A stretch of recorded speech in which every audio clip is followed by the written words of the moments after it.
Hello fellow cyborgs and welcome to another Poetry Tuesday. Hopefully you know what these are since I posted a Poetry Tuesday last week. But if not, these are videos where I talk to you about poetry and it happens to be Tuesday.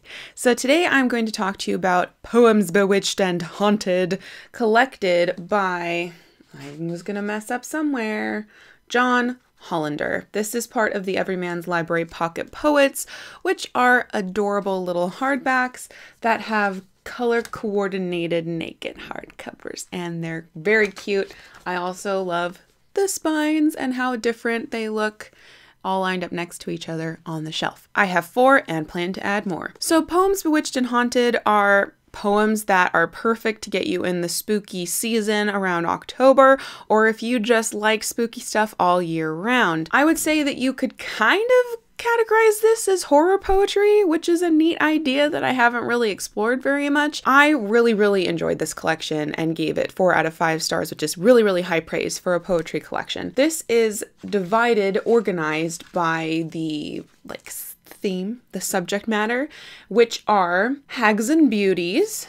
Then there is dangerous procedures, dangerous venues, dangerous wooers, other apparitions, ceremonials, a choice of ghosts, and the lighter side. I enjoyed a lot of these poems, and it definitely, I think this should be at least going through and reading my favorites should be an October tradition for me because they were so enjoyable and just creepy enough and really accessible poems, I thought. Some of my really favorite poems were by this gentleman named Madison Cawein, that's how I'm going to pronounce it. I think he's Welsh. That could also be some biographical BS because I don't do my research before I go on camera.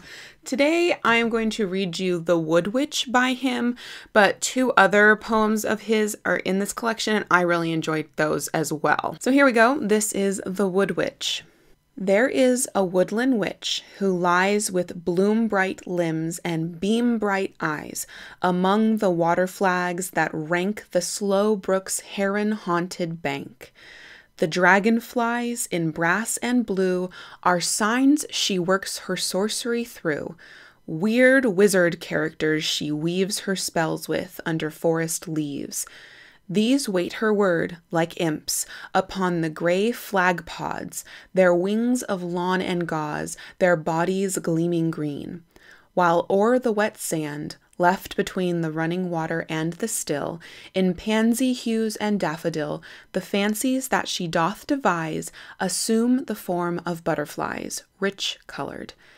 And 'tis she you hear, whose sleepy rune hummed in the ear of silence, bees and beetles purr, and the dry droning locusts whir, till, where the wood is very lone, vague monotone meets monotone, and slumber is begot and born, a fairy child beneath the thorn. There is no mortal who may scorn the witchery she spreads around, her dim domain wherein is bound the beauty of abandoned time, as some sweet thought twixt rhyme and rhyme.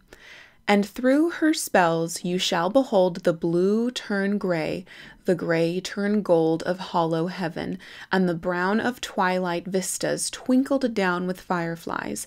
And in the gloom feel the cool vowels of perfume, slow syllabled of weed and bloom. But in the night, at languid rest, when like a spirit's naked breast the moon slips from a silver mist, with star-bound brow and star-wreathed wrist, if you should see her rise and wave you welcome, ah, what a thing could save you then, forevermore her slave. That was just delicious to read. So many different things I had to do with my mouth to make the words come out correctly, but it is a lot of fun to read. So if that intrigued you into looking up more Halloween poetry, then I recommend you hunt down a copy of Poems Bewitched and Haunted. It is definitely going to be worth your time. Thank you so much for watching, and until next time, read some spooky poetry and continue to be lovely.